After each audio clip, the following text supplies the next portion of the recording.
Hey, Cross Park, I'm obviously coming to you today from my back porch. It's a nice rainy afternoon here in South Charlotte as I bring you this week's leadership update. Today's video is mostly about our new sermon series, but briefly wanted to remind you of our Sunday schedule. We're on what we're calling our spring schedule right now, which means 9:30 Sunday school for all ages, 10:30 worship service. In the summer, starting in June, we'll go to a summer schedule.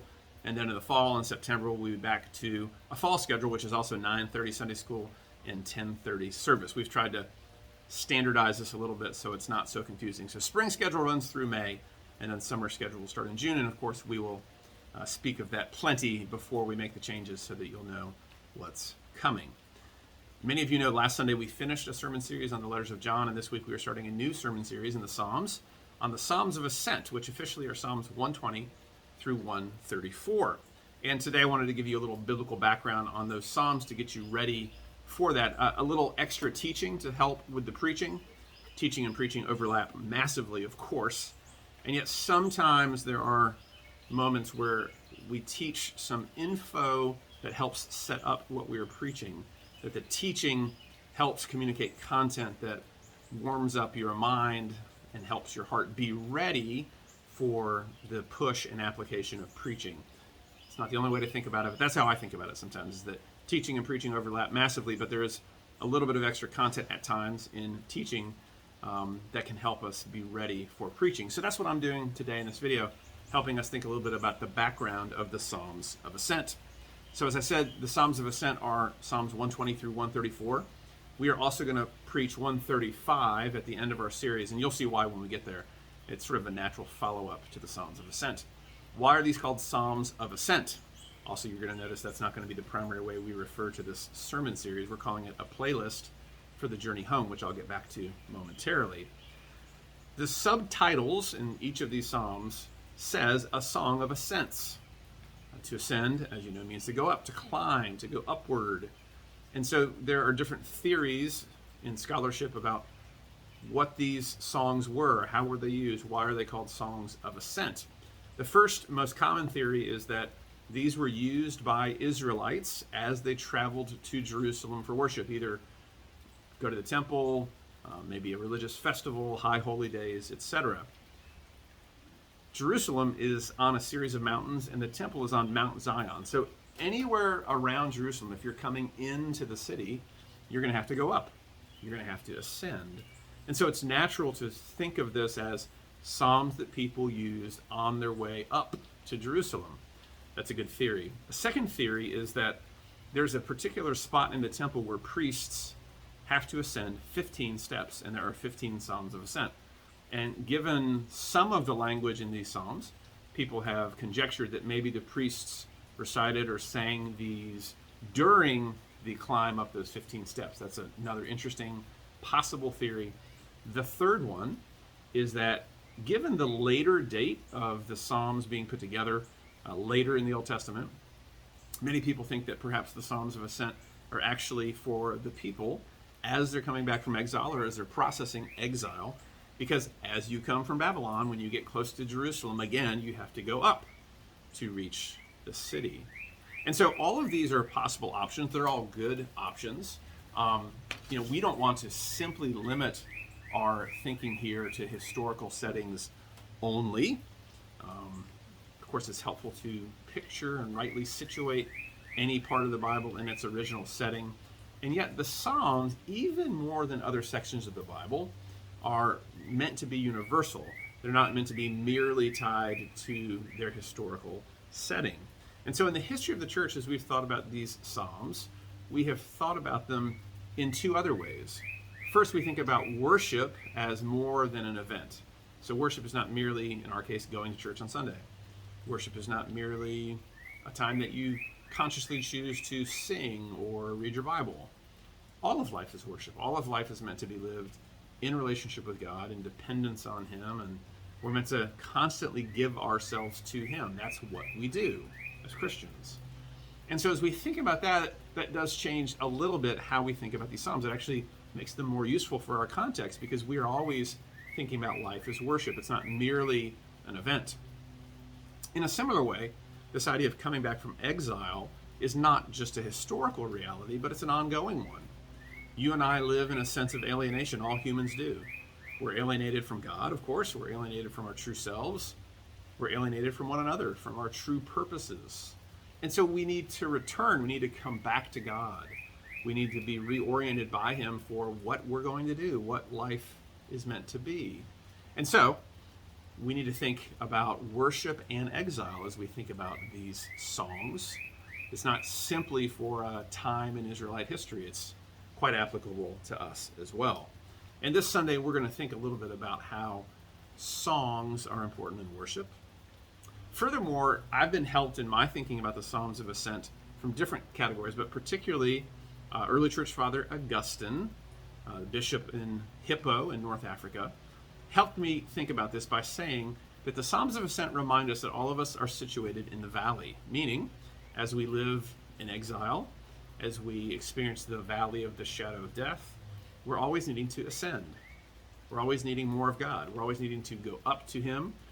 In our sin and in our weakness, we tend to miss God. We tend to misunderstand God. We tend to not engage Him and participate in His life. And so these Psalms call us to return to Him, to return home. So we're in the valley, but we're on a journey heading towards God and with God. So the Psalms of Ascent are the kinds of songs that we need to sing and pray when we need to worship, when we can't worship. They're the kind of songs that we sing and pray when we're on a journey, when we're going somewhere and we maybe need strength for the journey, or we have questions about whether we're going to get there or not. And so this Sunday, we're going to talk more about this sense of exile in addition to worship, and we're going to think about what does it mean that we're in exile? How do we return from exile? Why do we need to journey home to God? And why do we need a playlist for it? These are some of the questions we're going to ask and answer in this opening sermon. Now, we have spent a lot of time together at Cross Park in the Psalms. We have done regularly summers in the Psalms. And the Psalms are great because they are universal. They engage our hearts. They speak to us. They actually speak to our hearts so well because they teach our hearts to speak. We are called by the Psalms to speak to God in certain ways.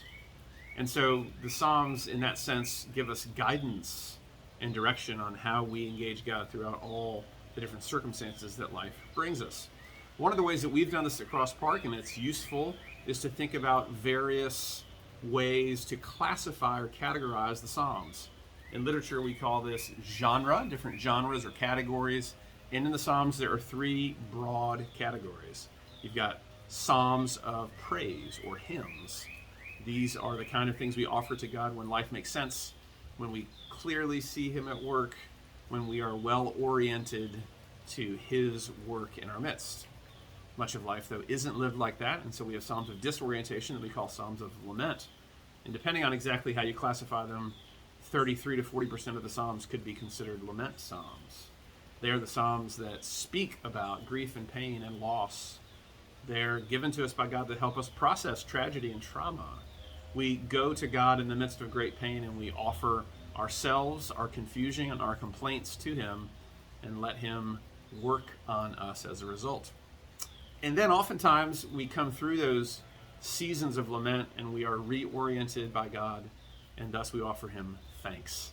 We offer our hearts again to Him, thanking Him for how He's rescued us and pulled us out of those difficult times. There are also some subgenres and some smaller genres, and we're going to see how lots of these are represented in Psalms 120 through 134. The genres matter as you're reading the Psalms, just like as you're reading anything else, or if you're watching a TV show or a movie. If you know it's a fantasy movie, or if you know it's a documentary, that will change your interpretive lens. You'll naturally read and hear what's before you differently, depending on the genre assumptions that you make. So, as we look at the Psalms of Ascent, we only have three that classify as some kind of praise psalm or worship psalm. Now, this is perhaps a little surprising. We said that this is about worship, about possibly going up to Jerusalem. You would think maybe all or most of these psalms would be about worship. Well, they are, but not in maybe the way that we think. They're not simply about praise. So we don't have the music for these psalms, unfortunately, but these aren't necessarily upbeat songs always. These aren't all primarily trying to get us revved up or geared up for worship. They're not about the worship experience. So that's interesting. The largest genre of psalms in the Psalms of Ascent is lament. 5 of them could be classified as lament psalms, which makes sense. If we're living life in exile, then we're exiled from full goodness, and we grieve at the brokenness within. We grieve at the brokenness around us. And lament is important on our journey home because we have to know we're not at home, and we have to know that we need God as our home to be able to make sense of the world around us. Only 2 of the Psalms in our playlist classify as Thanksgiving Psalms, and they mark how God has helped us along the way. So if you're counting at home, we still have a lot to go. In terms of other Psalms, we actually have quite a few smaller Psalm genres included in our playlist.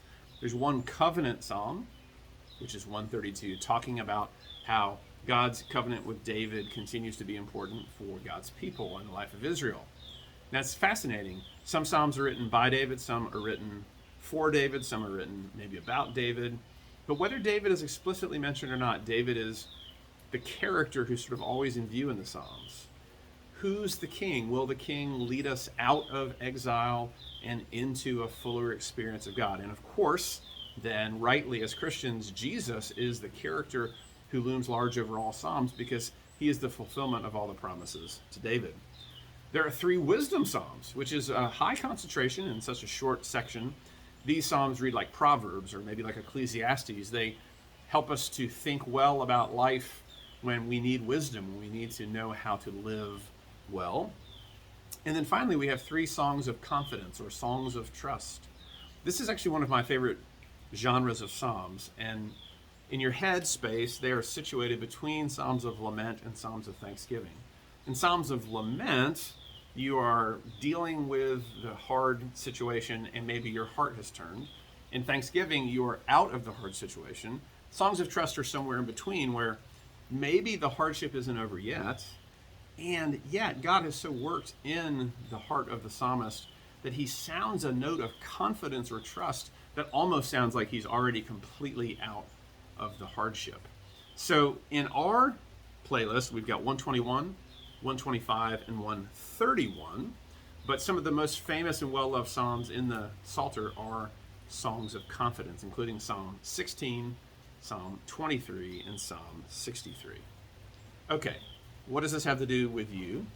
All of these different genres in our playlist indicate that God thinks we need a variety of approaches to be able to worship well, to journey home with him from exile.